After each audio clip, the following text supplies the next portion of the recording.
नमस्कार, आप देख रहे हैं आवाज इंडिया, देश की भरोसेमंद आवाज। मैं हूं पिंकी सिंह शरावत। खबरों का सिलसिला शुरू करने से पहले आइए नजर डाल लेते हैं आज की हेडलाइंस पर। भारत बना champion, under 18 hockey Asia cup पर टीम इंडिया का कब्जा। अमेरिका और इस्राइल में बढ़ी तल्खी, पेंटागन ने जासूसी के खतरे को लेकर चेताया। नीट पेपर लीक के खिलाफ जंतर मंतर पर सीजेपी का महाप्रदर्शन। और मुंबई में नाला सफाई के दावे पर घमासान, सीधे नाले में धरने पर बैठे मनसे कार्यकर्ता। अब खबरें विस्तार से। अमेरिका और इस्राइल के बीच ईरान नीति को लेकर मतभेद बढ़ने के बीच पेंटागन ने इस्राइली खुफिया गतिविधियों पर चिंता जताई है।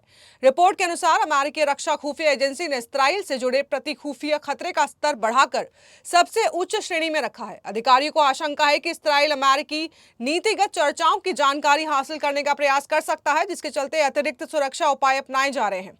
अमेरिका के राष्ट्रपति डोनाल्ड ट्रंप और इस्राइल के प्रधानमंत्री बेंजामिन नेतन्याहू के बीच ईरान संघर्ष को लेकर मतभेद बढ़ने के संकेत साफ दिख रहे हैं। इस बीच पेंटागन ने इस्राइली खुफिया गतिविधियों को लेकर चिंता जताई है।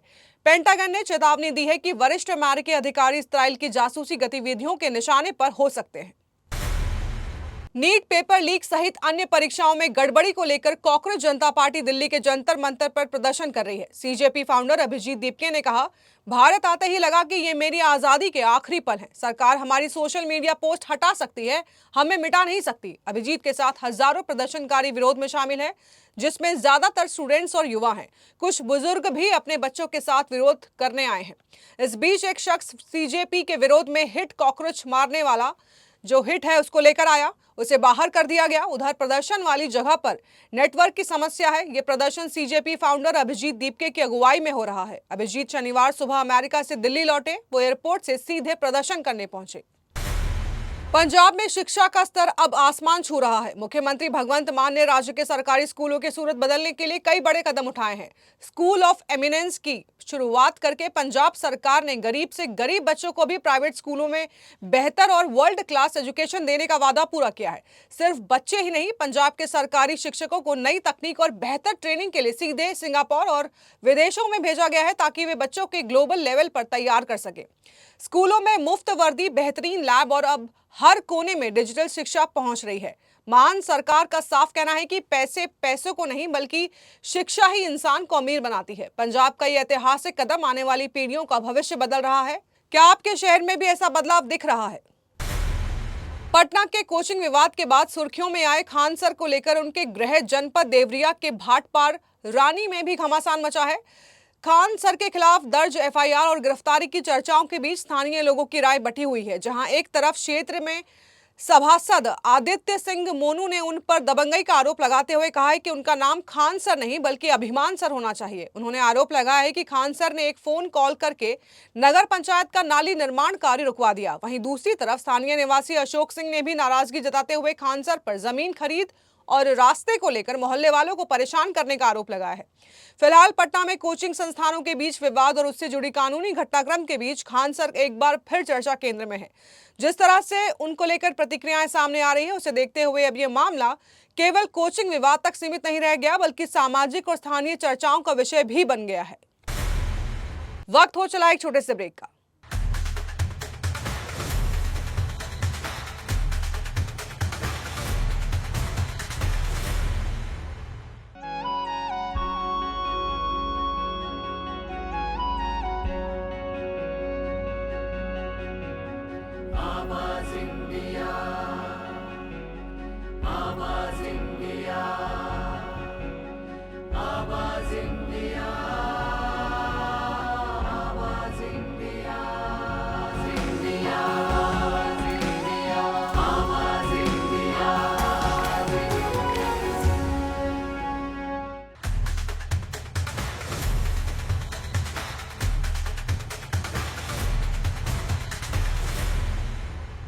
ब्रेक के बाद आप सभी का स्वागत है। बढ़ते हैं अगली खबर की ओर। मुंबई महानगर पालिका यानी कि बीएमसी द्वारा 80% नाला सफाई पूरी होने का दावा किए जाने के बीच साकीनाका के खैरानी रोड इलाके में मनसे के आंदोलन द्वारा शुरू किया गया है। नाला सफाई अधूरी होने का आरोप लगाते हुए मनसे पदाधिकारी सीधे नाले में उतर गए और वहीं धरने पर बैठ गए। मनसे के विभाग अध्यक्ष महेंद्र भानुशाली ने चेतावनी दी है कि जब तक पूरी सफाई नहीं हो जाती और संबंधित अधिकारी खुद आकर निरीक्षण नहीं करते तब तक वे नाले से बाहर नहीं आएंगे। मॉनसून के मद्देनजर मनसे ने प्रशासन के कामकाज पर गंभीर सवाल खड़े किए हैं। भारतीय हॉकी प्रेमियों के लिए बड़ी खुशखबरी। भारत ने अंडर 18 हॉकी पुरुष एशिया कप 2026 का खिताब अपने नाम कर लिया है। फाइनल में टीम इंडिया ने डिफेंडिंग चैंपियन जापान को 4-1 से करारी शिकस्त दी। इस महामुकाबले में भारत के हीरो रहे आशीष तानीपूर्ति, जिन्होंने शानदार हैट्रिक जमाई। मैच के दूसरे 28वें और 34वें मिनट में गोल दागकर उन्होंने जापान को बैकफुट पर धकेल दिया। वहीं 30वें मिनट में केतन कुशवाहा ने बेहतरीन फील्ड गोल कर भारत को मजबूत बढ़त दिलाई। जापान के लिए एकमात्र गोल 52वें मिनट में आया, लेकिन तब तक बहुत देर हो चुकी थी।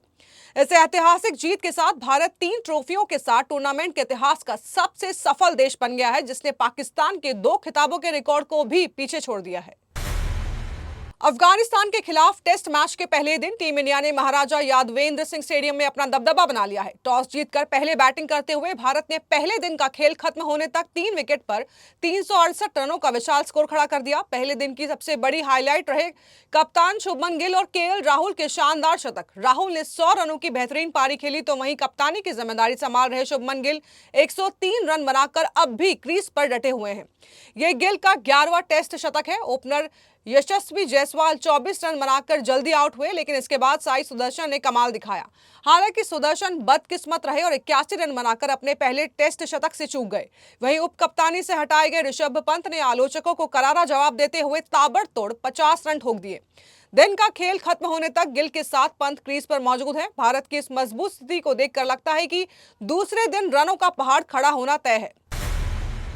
थलापति विजय की फिल्म जन नायकन बनाने वाली कंपनी केवीएन प्रोडक्शंस विजय की आखिरी फिल्म के लिए सभी वितरकों को दिए गए पैसे वापस कर रही है। कंपनी सर्टिफिकेशन और कानूनी बाधाओं के दूर होने के बाद फिल्म को स्वतंत्र रूप से रिलीज करने की सोच रही है। स्क्रीन से बात करते हुए केवीएन प्रोडक्शंस के बिजनेस हेड मोहन सुप्रीत ने पुष्टि की है। हालांकि हम अभी भी बातचीत कर रहे हैं। हमने फिल्म वितरकों को पैसे वापस करने का फैसला किया है।